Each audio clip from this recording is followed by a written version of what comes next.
희망을 품고 나아갑시다 라는 제목을 가지고 오늘 시간에 함께 은혜를 나누고자 합니다. 여러분, 저는 여러분 2026년도가 하나님의 은혜가 가득 넘치는 축복의 한 해가 되시기를 바랍니다. 여러분, 영으로나 육으로나 더 건강하시고 꿈꾸고 기도하고 바라고 소원하는 모든 일들이 하나님의 은혜 가운데 응답 받으시기를 주님의 이름으로 축원합니다. 특별히 오늘 이 시간, 이제 오늘 지나면 이번 주간 지나면 이제 변명할 거리도 없어요. 무조건 새해입니다. 2026년도 여러분 한 해 동안 하나님 주시는 희망을 품고 나아가서 희망의 열매를 풍성히 거두시기를 주님의 이름으로 축복합니다. 오늘 말씀은 우리가 민수기 말씀을 읽었습니다. 민수기는 영어로 넘버스라고 하죠. 두 번에 걸친 광야 이스라엘 백성들 전체 인구 대규모 조사가 중점적으로 다루어진 것이 민수기입니다. 그래서 숫자를 셌다, 넘버스, 민수 이렇게 해서 그 인구 조사에 관한 내용들이 다루어지고 있는 것이 이 민수기 성경 말씀이죠. 그러니까 민수기 전체를 관통하고 있는 세 가지 주제가 있습니다. 여러분 구약 성경 읽다가 일단은 창세기는 잘 읽히시고 레위기에서 한번 넘어가시고 그 다음에 민수기쯤 오시면 또 자꾸 어떻게 족속 나오고 뭐 나오고 해서 좀 지루한데 라고 느껴지실 수 있는데, 민수기 전체를 관통하는 세 가지 주제가 있어요. 첫 번째는 광야이고요, 두 번째는 은혜이고, 세 번째가 희망입니다. 이 주제를 잘 기억하시면서 읽으시면 민수기가 이런 의미가 있구나를 깨달아 아실 수 있는데, 광야는 뭐예요? 신의 광야에서 모압 평지까지 하나님이 이끌어 가시는 과정을 묘사하고 있어요. 고난이 있었고요, 연단이 있었고요, 이스라엘 백성들의 불신앙도 있었어요. 그런데 그럼에도 불구하고 하나님이 이렇게 광야를 인도하여 주셨다. 이게 민수기가 보여주고 있는 하나의 중요한 주제이고요. 두 번째 은혜라 그랬죠. 은혜는 무엇입니까? 그 어려움 가운데서도, 연단 가운데서도, 불신앙 가운데서도 하나님의 개입하심이 있었다라고 하는 거예요. 40년 광야 생활을 하나님이 이스라엘 백성들 200만을 생존하게 만들어 주셨고 붙들어 주셨다라고 하는 거죠. 그래서 우리는 민수기를 통해서 하나님의 은혜를 볼 줄 아는 눈을 가지면 좋습니다. 세 번째가 희망입니다. 오늘 살펴볼 주제와 맞닿아 있기도 하는데요, 하나님은 주를 따르는 하나님의 백성들에게 희망을 주신다라고 하는 것입니다. 그러니까 현재에 매몰되지 말라는 얘기예요. 지금 현장 가운데서 무너지지 말라는 얘기죠. 과거에 붙들려 있지 말고 하나님께서 주시는 희망을 붙들고 앞으로, 미래로 나아가라. 이것이 민수기의 중요한 포인트 중에 하나입니다. 오늘 우리 민수기 26장 말씀의 서두를 읽었는데, 이 민수기 26장은 두 번째 인구 조사를 우리에게 보여줍니다. 그리고 거기에 대한 서두에 관한 이야기죠. 단순히 민수기는, 특별히 오늘 말씀은 인구 숫자 조사하고 숫자 카운팅하는 것으로 끝나는 게 아니라 희망에 관한 이야기입니다. 명절을 맞이하고 새해를 시작하는 여러분, 오늘 저는 여러분이 이 말씀을 통해서 민수기에 주시는 하나님의 뜻과 같이 희망을 품고 나아가 2026년도 희망의 열매를 풍성히 거두실 수 있기를 주님의 이름으로 축원합니다. 그러니까 오늘 말씀을 통해서 여러분 마음 가운데 희망이라는 것들이 샘솟고 희망이라는 것들을 품고 나아가실 수 있으면 좋겠어요. 세 가지를 나누어서 함께 말씀 생각하며 은혜를 나누고자 합니다. 첫 번째, 희망을 품어야 되지 않습니까? 이 희망은 어디로부터 오는 것인가? 희망의 시작은 무조건인데요, 하나님의 말씀으로부터 시작되는 것을 아셔야 해요. 희망의 출발은 하나님의 말씀입니다. 오늘 1절 본문 말씀을 다시 한번 읽어볼게요. 함께 읽겠습니다. 시작. 연병 후에 여호와께서 모세와 제사장 아론의 아들 엘르아살에게 말씀하여 이르시되, 이 연병 후에라고 하는 이 시기적인 묘사는 어떤 이야기인가 하면, 요단 동편 시딤에 있을 때에 이 이스라엘 백성들이 우상 숭배를 했어요. 이스라엘이 시딤에서 바알 부알 우상 숭배를 했을 뿐만 아니라 모압 여인들하고 음행까지 저지릅니다. 그러니까 완벽한 불신앙의 모습, 하나님의 진노를 살 수밖에 없는 아주 악행을 저지르죠. 그리고 나서 하나님이 24,000명을 하루아침에 죽여버려요. 이게 중요한 그 바알보올 사건이거든요. 그러니까 이 바알보올 사건 이후에 재앙이 있었고 재앙 사건 이후에 벌어지는 게 오늘 말씀입니다. 그러니까 우리는 이렇게 생각할 수 있잖아요. 재앙이 임했다. 한 2만 4천 명이 다 죽어버렸다. 그러면 야 끝이야. 우리는 이렇게 하나님의 진노 앞에 서 있어 하나님으로부터 크게 책망받았어. 이렇게 어려운 상황이야 라고 하면서 넋을 놓기도 하고 절망하기도 하고 야 끝이야 이렇게 생각할 수도 있습니다. 일반적인 생각은 그렇지 않겠습니까? 재앙을 받았어. 그러면 끝났더라. 그런데 성경은 그렇지 않다라고 하는 거지요. 재앙으로부터 다시 한번 시작이 되는데 어떻게 시작이 될까요? 하나님의 말씀으로부터 시작되는 것을 오늘 말씀은 서두에 이렇게 이야기합니다. 연병이 있었지만 그럼에도 불구하고 하나님께서 말씀하셨다.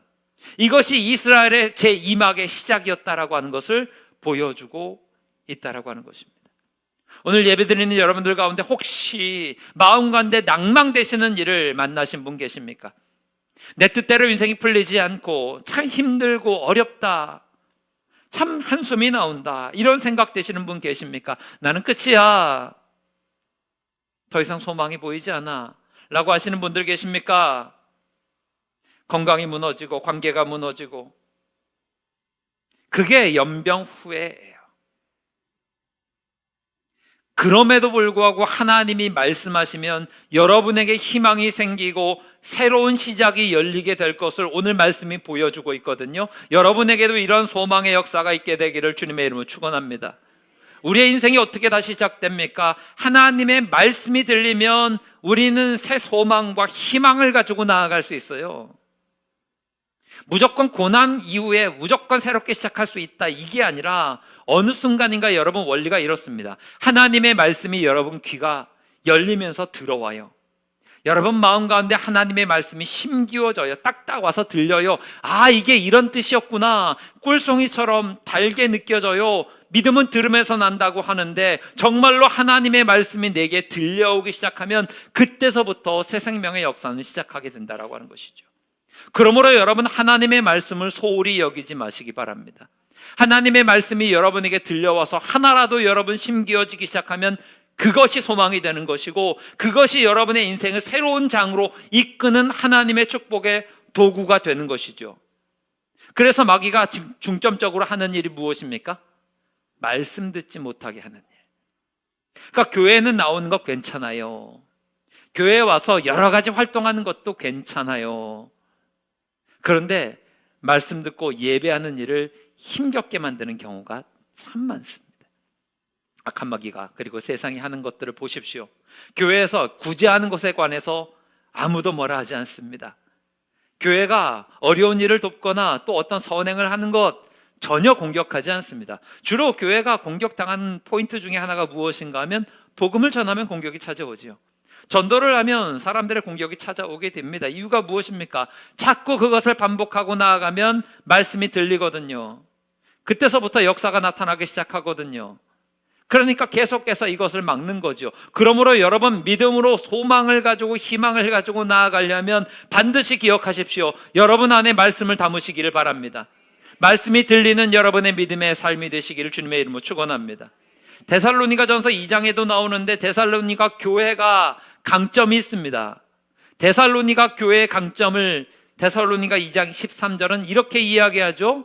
함께 읽겠습니다. 시작.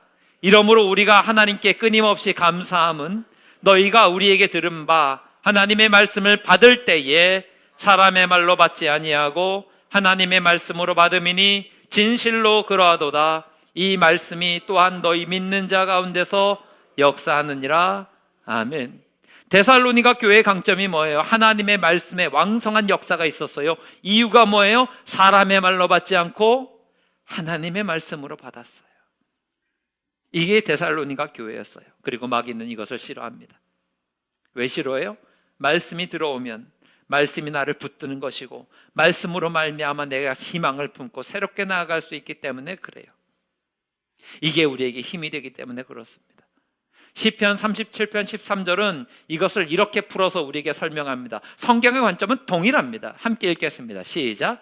그의 마음에는 하나님의 법이 있으니 그의 걸음은 실족함이 없으리로다. 이게 그 얘기거든요. 하나님의 말씀이 내게 힘이 되어주니까 넘어지지 않는 거예요. 이걸 뭐라고 표현했어요? 그의 마음속에 하나님의 법, 하나님의 말씀이 있는 거예요. 하나님의 말씀의 능력이 우리 눈에는 보이지 않습니다. 하지만 그 안에 하나님의 말씀, 하나님의 법이 있는 사람은 강력한 사람이에요. 실족하지 않아요. 그러므로 여러분, 소망을 품기 위해서, 희망을 품기 위해서 다른 것 막 이것저것 하기보다는 가장 먼저 우선순위로 하나님의 말씀이 들려오기를, 하나님이 말씀을 여러분 마음 가운데 품으시기를 간절히 소망하고 힘쓰시기를 주님의 이름으로 축원합니다. 그러니까 말씀으로부터 시작해야 희망이 샘솟는 거예요. 말씀으로부터 시작해야 새 힘을 공급받을 수 있는 거죠. 결단 많이 하시잖아요. 야, 올해는 내가 이걸 할 거야, 저렇게 할 거야. 벌써 2026년도 시작한 지 한 달도 넘게 지나갔는데 한번 여쭤보겠습니다. 2026년도 여러분 새해 결단들 잘 지키고 계십니까? 감사하네요. 아멘 하신 분들이 많으신 것 같아요. 여러분, 이것들이 결단이 꾸준히 이어가야 되는데 문제는 무엇일까요? 올 한 해 한 5월달, 6월달쯤 되면 아멘 소리가 조금 더 잦아들겠죠. 잘하고 계십니까? 그러면 아멘은 하고 싶은데 신앙 양심에 찔려가지고 얘기 못 하시는 분들도 있을 것 같아요. 구호를 외친다고 다짐을 아무리 많이 한다고 해서 우리가 희망을 품고 나아갈 수 있는 게 아니에요.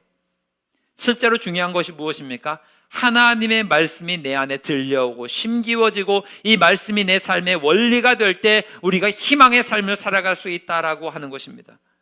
그러므로 저는 여러분들에게 권면합니다. 2026년도 시작하실 때 하나님이 여러분 각자에게 주신 말씀이 있지요. 다시 한번 되새기십시오.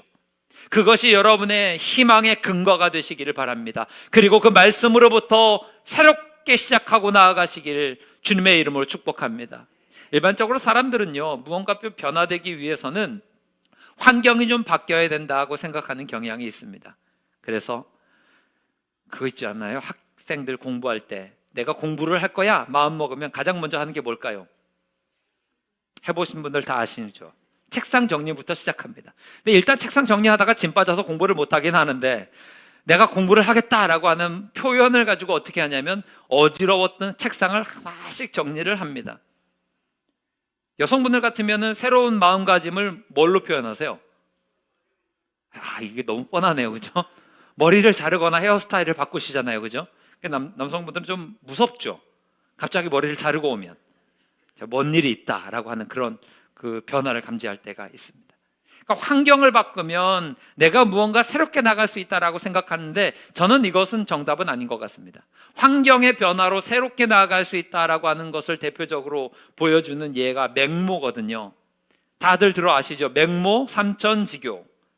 맹자를 키울 때 처음에 아이를 산골로 데려갑니다. 산골로 데려가서 이렇게 아이를 키우는데 그 근처에 산이니까 하도 이렇게 묘를 많이 쓰는 거예요. 그래서 일주일에 몇 번씩 그 장례 행렬을 보는 거죠. 그러니까 맹자가 뭐 해요? 상여 메고 가는 거, 아이고 이런 것만 따라한다라고 하는 거예요. 안 되겠다 싶어서 이제 사람 사는 동네로 내려와서 읍내에다가 시장 근처에다가 집을 마련해서 사는데, 이 맹자가 옆에서 맨날 뭐 하는 거예요? 장사꾼을 따라하는 거예요. 쌉니다 이거 하면서 따라하는 거죠. 이것도 안 되겠다 싶어서 맹자의 어머니가 뭐 했어요? 서당 옆으로 이사를 갔어요. 서당에서 뭐래요? 맨날 글 공부를 하는 거죠. 그러니까 그 환경 옆에 있다 보니까 이 맹자가 글 공부를 따라하고, 그래서 우리가 알고 있는 아주 위대한 맹자가 되었다. 이게 맹모 삼천지교가 우리에게 보여주는 겁니다. 그런데 이것이 보여주는 것 중에 중요점이 무엇입니까? 환경이 바뀌면 사람도 바뀐다라고 하는 거예요. 물론 환경이 중요하지 않다라는 것은 아닙니다. 그런데 저는 이 맹모보다 훨씬 더 중요한 걸 보여주는 우리나라에 아주 좋은 어머니가 있는 것 같아요. 한석봉 어머니 이야기 아십니까? 한석봉이 어렸을 때 글씨 공부를 시키려고 산으로 보내잖아요. 그러다가 10년 기약을 해서 이 한석봉을 보내는데, 어린아이가 가니까 엄마가 얼마나 보고 싶어요. 그래서 3년 만에 산에서 내려와서 어느 정도 내가 글씨를 좀 쓴다고 자신하고 내려옵니다. 그리고 어머니를 밤에 찾아왔는데, 어머니가 밤에 어떻게 해요? 들어와라. 잘 알고 계시는, 나는 불을 끄고 떡을 쏠 테니 너는 글씨를 쓰도록 하여라. 여러분, 이거 불공정 게임이죠. 엄마는 손으로 만질 수 있잖아요, 그죠? 근데 글씨는 어떻게 손으로 볼 수 없는데 하여튼 이 불공정 게임을 합니다. 어머니는 불을 끄고 떡을 썰고 한석봉 글씨를 쓰는데 한석봉의 글씨는 난 엉망진창이고 어머니의 떡은 가지런하죠. 그리고 이 한석봉 어머니가 엄하게 꾸짖으면서 이야기합니다. 3년 공부로는 부족하다. 어둠 속에서도 바른 글씨가 나올 때까지 너의 마음으로 글을 쓰고 몸으로 글을 익혀라. 그 어머니의 말을 듣고 그 자리에서 한석봉은 돌아가죠. 자기의 자만심을 깨닫고 7년 동안 글씨 공부에 매진해서 조선 최고의 명필, 중국에까지 그 명성을 떨치는 최고의 명필이 되었다 그래요. 저는 이 한석봉 어머니의 모습을 보면서 이런 생각을 합니다. 환경도 중요하겠지만 환경보다 그 안에 말씀이, 메시지가 들어가느냐 그렇지 않느냐가 훨씬 더 중요한 것 같아요. 맹모도 대단하지만 한석봉의 어머니가 더 훌륭한 것 같습니다. 요셉을 보십시오. 요셉은 억울하게 팔려가서 노예가 됩니다. 감옥에 들어갑니다. 그때도 흔들리지 않아요. 넘어지지 않아요. 왜 요셉이 그렇게 흔들리지 않고 억울한 상황 가운데서 실족할 수도 있는데 그렇지 않을 수 있었을까요? 요셉 마음 가운데 뭐가 있었어요? 하나님의 말씀이 있었어요. 하나님이 계셨어요. 보디발의 아내가 창세기 39장을 보게 되면 요셉을 유혹하죠. 요셉을 유혹했을 때 요셉이 뭐라고 이야기해요? 내가 어찌 이 큰 악을 행하여 하나님께 죄를 지을 수 있으리까? 무슨 말이에요? 요셉의 마음 가운데 늘 하나님이 계셨고 하나님의 법이 있었던 거예요. 여기서부터 출발하는 겁니다. 여러분, 언제나 희망은 하나님의 말씀으로부터 시작돼요. 2026년도 하나님이 여러분에게 주신 그 말씀들 되새겨보시고 그것이 여러분에게 희망이 되어서 희망찬 2026년도 되시기를 주님의 이름으로 축원합니다. 두 번째로 살펴보아야 될 것은 희망을 품으셨다면 나아가야 되잖아요. 희망을 이루는데 나아가는 첫걸음은 어디서부터 시작하셔야 되냐면 남은 것들을 연결시키는 것으로 시작하셔야 합니다. 아리스토텔레스 철학자죠. 아리스토텔레스가 이런 얘기했습니다. 연결시켜라. 그러면 너희가 기적을 맛보게 될 것이다. 연결입니다. 연결. 여러분, 아무리 힘겹고 아무리 어려우셔도 여러분에게 남아있는 게 있습니다. 내가 망했습니다. 내가 무너졌습니다. 나는 절망입니다. 탄식밖에 나오지 않아요 라고 하지만 여전히 여러분에겐 남아있는 게 있어요. 희망을 갖는 사람들은 여기서부터 출발하셔야 돼요. 연결시키시면 돼요. 오늘 2절 말씀 보겠습니다. 2절 말씀 함께 읽겠습니다. 시작. 이스라엘 자손의 온 회중의 총소를 그들의 조상의 가문 따라 조사하되 이스라엘 중에 20세 이상으로 능히 전쟁에 나갈 만한 모든 자를 계수하라 하시니 아멘. 지금 남아있는 사람들, 재앙 이후에, 연병 이후에 남아있는 사람이 몇 명이냐 카운트 해보라는 거예요. 남은 것들에 지금 집중하고 있잖아요. 없는 거, 잃어버린 거, 사라져버린 거, 그것 따지지 말고 남아있는 것을 바라봐라. 지혜로운 믿음은요, 여러분, 하나님이 내게 남겨주신 것을, 하나님이 내게 갖고 있게 하신 것을 보는 눈을 가진 사람들입니다. 그 반대의 사람들의 특징이 뭐예요? 맨날 잃어버린 것만 얘기합니다. 제가 종종 말씀드리잖아요. 왕년 얘기 너무 자주 하지 마시라고요. 어떤 아이하고 아버지하고 대화를 하는데 아이가 답답한 표정을 가지면서 아빠한테 이야기합니다.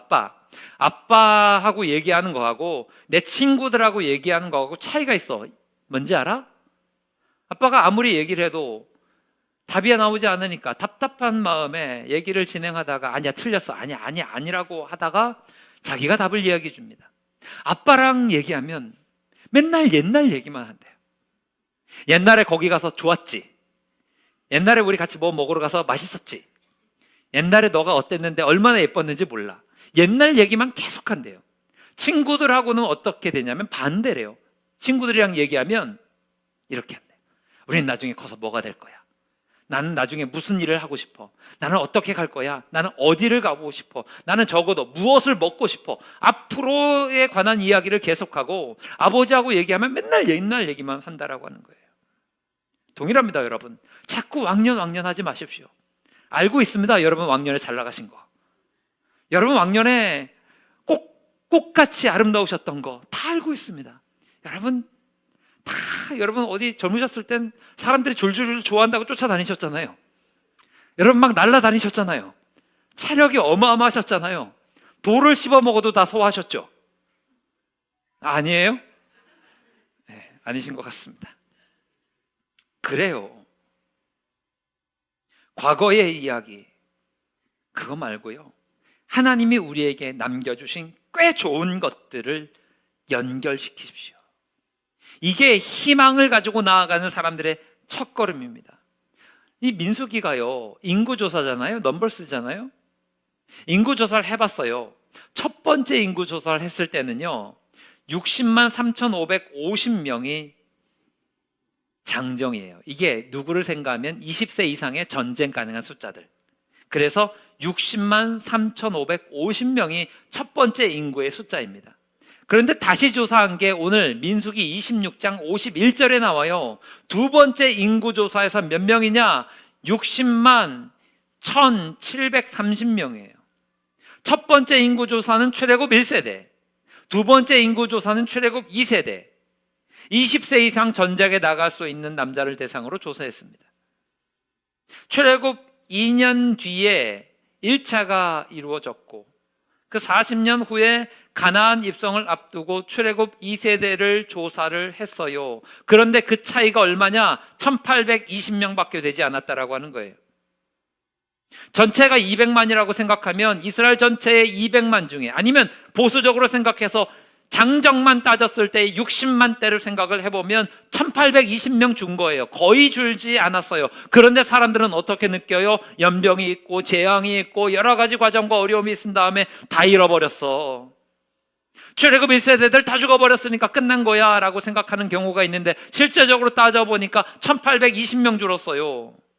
하나님이 거의 그대로 유지시켜 놓으셨죠. 그런데 상태는 출애굽 1세대보다 2세대가 더 좋아요.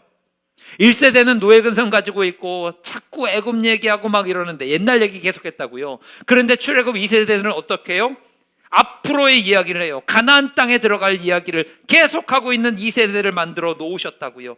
그런데 사람들은 느낌으로는 그래요. 다 망했구나. 실제로 망했습니까? 망하지 않았어요. 1820명의 컨디션 더 좋은 하나님의 백성들이 떡하니 있다니까요. 별 차이도 없어요. 그러므로 여러분, 오늘 말씀이 여러분에게 소망 되시기를 바랍니다. 희망 가지고 나아가는 사람들은 어떻게 해야 돼요? 남아있는 걸 감사히 여기시고 이걸 가지고 연결시키십시오. 엘리야가 그랬어요. 엘리야가 실수했지요. 열왕기상 19장 말씀을 보게 되면 바알과 아세라와의 싸움에서 승리하고 난 다음에 이세벨이 죽인다 그러니까 그냥 도망가잖아요. 하나님께 죽여달라고, 하나님 나만 남았다고 이야기합니다. 그때 하나님이 뭐라고 이야기하세요? 열왕기상 19장 18절 말씀 함께 읽습니다. 시작. 그러나 내가 이스라엘 가운데에 7,000명을 남기리니 다 바알에게 무릎을 꿇지 아니하고 다 바알에게 입맞추지 아니한 자니라. 엘리야는 지금 무슨 생각하고 있냐면 나밖에 없습니다. 나 하나만 있어요 이러는데 하나님이 뭐라 그러세요? 7,000명 남았어. 무슨 소리 하고 있어? 여러분, 7,000명이 얼마나 큰 숫자입니까? 바알과 아사라의 최정의 선지자들을 긁어 모았는데 850명이었어요. 조금만 더 보태면 10배예요. 7,000명이나 남겨놓으셨다고요. 이걸 알지 못했던 거죠. 그 다음부터 엘리야가 한 게 뭐예요? 이 7,000명을 연결시키는 거예요. 7,000명 중에서 뽑아서 선지생도 만들어요. 그 가운데서도 엘리사가 나오잖아요. 그 남은 7,000명을 통해서 잘 조합하고 조직하고 연결시키니까 놀라운 하나님의 부흥의 역사가 다음 세대까지 이어지게 되더라고 하는 것이죠. 민수기가 우리에게 보여주는 핵심이 무엇입니까? 죽은 사람 생각하지 말라는 거죠. 이미 지나간 것 거기에 얽매이지 말고 남아있는 사람들, 하나님이 주신 것들 잘 조직해라. 뒤에 보면요, 우리 민수기 이제 이후의 말씀을 보게 되면 조직에 관한 이야기가 나와요. 가족 수대로 명수대로 조직해서 여호와의 군대를 만들어라. 그러면 강력한 도구가 될 수 있다. 남아있는 것들이 작아 보여도 작은 게 아니에요. 이사야서 6장 13절 말씀에 하나님이 이사야에게 주신 말씀이에요. 이사야의 말씀은 무엇인가 하면 지금 바벨론에게 이스라엘 백성들이 다 끌려갔고 포로로 끌려가고 나라가 망하고 이제는 정말 남은 게 아무것도 없어 보이는 그때에 하나님이 이사야에게 이렇게 이야기합니다. 구루터기는 남아있다. 거룩한 씨앗이 이 땅의 구루터기다. 다시 한번 일어나게 될 것이다. 눈물의 선지자였던, 하나님 앞에서 눈물을 흘리며 괴로워했었던 모든 선지자들에게, 예레미야와 같은 선지자들에게도 동일한 메시지를 계속해서 주세요. 희망을 주시는 하나님이 여러분에게 이 시간에도 동일하게 말씀하시는 것을 믿으시기 바랍니다. 여러분에게 남겨주신 것이 무엇입니까? 여전히 예배드릴 수 있을 만한 건강이 있으시네요. 시간도 있으시네요. 믿음도 있으시네요. 여러 가지 많은 것 가지고 계시잖아요. 이제는 그것을 가지고 하나님의 뜻에 맞게 연결하십시오. 2026년 소망의 한 해, 희망의 열매가 풍성한 한 해가 될 줄 믿습니다. 세 번째, 오늘 말씀 속에서 우리가 기억해야 될 한 가지는 무엇인가 하면 광야에서도 가나안을 꿈꾸십시오. 광야에서 비전을 품고 광야에서 희망을 품으십시오. 오늘 3절 말씀을 보게 되면요, 지금 말하는 장소가 나오는데 어딘가 하면 모압 평지예요. 아직 여전히 자리하고 있는 위치는 광야입니다. 가나안 땅에 들어가지 않았어요. 그런데 가나안 땅 들어가기 전 광야에서 오늘 두 번째 인구조사를 하면서 결론 부분에 인구조사 쫙 하고 난 다음에 땅 분배를 해요. 오늘 말씀 이후에 52절 53절 말씀 보세요. 함께 읽겠습니다. 시작. 여호와께서 모세에게 말씀하여 이르시되 이 명수대로 땅을 나눠주어 기업을 삼게 하라. 아멘. 지금 땅을 얻기 전입니다. 가나안 땅 들어가기 전입니다. 그때 지금 뭘 하고 계시냐면 땅 분배를 먼저 하세요. 인구가 많은 데는 좀 많이 주고 또 적은 데는 적게 주고 미리미리 싹 하면서 여기가 너희들이 가야 될 가나안 땅이야. 소망을 주시는 거죠. 지금 몸은 광야에 있지만 이미 그들의 눈과 마음은 어디로 가 있는 거예요? 가나안 땅에 가 있는 거예요. 그들의 눈은 이미 비전을 품고 있어요. 희망을 품고 있어요. 이걸 갖게 만들어 주셨다라고 하는 것입니다. 꿈과 비전과 희망은요, 어떤 가능성이 보일 때 품는 게 아님을 기억하십시오. 광야에 있을 때 품는 게 희망입니다. 삶이 가장 어려울 때 품는 게 희망입니다. 그리고 말씀으로 힘없고 하나님이 남겨주신 것을 연결해서 하나하나 만들어 나가는 거라고요. 오늘 이 시간에 여러분 하나님 주시는 꿈과 비전 넘쳐나는 말씀과 시간 되시기를 주님의 이름으로 축원합니다. 제가 성경 말씀 묵상하다가 이사야 51장 2절에서 이 말씀이 하나님이 우리에게 주시는 말씀이구나 막 가슴을 좀 찌는 것을 느꼈습니다. 이사야 51장 2절 말씀 함께 읽겠습니다. 시작. 너희의 조상 아브라함과 너희가 낳은 사라를 생각하여 보라. 아브라함이 혼자 있을 때에 내가 그를 부르고 그에게 복을 주어 장성하게 하였느니라. 아멘. 제가 관심을 가졌던 게 무엇인가 하면 아브라함이 혼자 있을 때, 이 혼자 있을 때가 영어로 보면 원이에요. 원. 하나가 있었을 때, 하나일 때에 아브라함을 부르셨고 그에게 복을 주어 창성하게 하였느니라 라고 했을 때 이 창성의 영어 표현은 many입니다. 영어 성경 NIV 버전을 보니까 이렇게 표현되어 있어요. 보세요. 화면 좀 띄워주세요. When I called him, he was but one. 한 명이었다는 거죠. And I blessed him. 축복했다는 말씀입니다. 그리고 made him many. 하나님이 원이었을 때 부르셔서 many로 만들어 주셨다고요. 지금 하나님이 무슨 말씀을 하고 계시냐면 아브라함이 원이었을 때 하늘의 별과 바다의 모래를 꿈꾸지 못하는 그 상황 속에서 하나님이 넌 이제부터 many를 꿈꿔야 돼. 별을 꿈꾸고 모래를 꿈꿔야 돼. 그리고 하나님이 복을 주시니까 어떻게 됐어요? 원이 many가 됐어요. 이게 하나님이 일하시는 거라고요. 오늘 여러분 2026년도 여러분이 지금 원이라고 한다면 매니를 꿈꾸시기를 바랍니다. 하나님이 이삭에게도 동일하게 말씀하셨잖아요. 내 자손이 바닷가의 모래와 같이 될 것이다. 너가 지금 이삭 한 명으로 원일 수 있어도 매니 되게 만들어 주시겠다. 이 약속을 붙드시고 지금 여러분 희망을 품으시기를 바랍니다. 꿈과 비전과 희망은 광야에서 품는 거예요. 가나안 땅에 안착해서 품는 게 아니라고요. 명절을 맞이합니다. 여러분 새로운 각오를 다지시잖아요. 혹시라도 여러분 광야 같은 척박함을 가지고 계십니까? 이때가 바로 가나안을 꿈꾸셔야 될 자리예요. 올 한 해 2026년도 오늘 품는 비전과 희망으로 하나님이 기뻐하시는 선한 열매 풍성히 거두는 주님의 백성들 되시길 주의 이름으로 축원합니다. 말씀 정리하겠습니다. 희망은 다른 곳으로부터 시작되는 것이 아닙니다. 환경으로부터 오는 것이 아닙니다. 하나님의 말씀으로 말미암은 것임을 믿으시기 바랍니다. 희망을 품으셨으면 나아가셔야 되는데 희망의 출발은 남은 걸 연결하는 거고요. 어떤 가능성이 보일 때 희망 품는 게 아니라 광야에 있을 때 품는 게 희망입니다. 2026년도 믿음으로 품은 희망의 열매들이 아름답게 열매로 거두어지는 주의 귀한 예배자 되시기를 주님의 이름으로 축원합니다.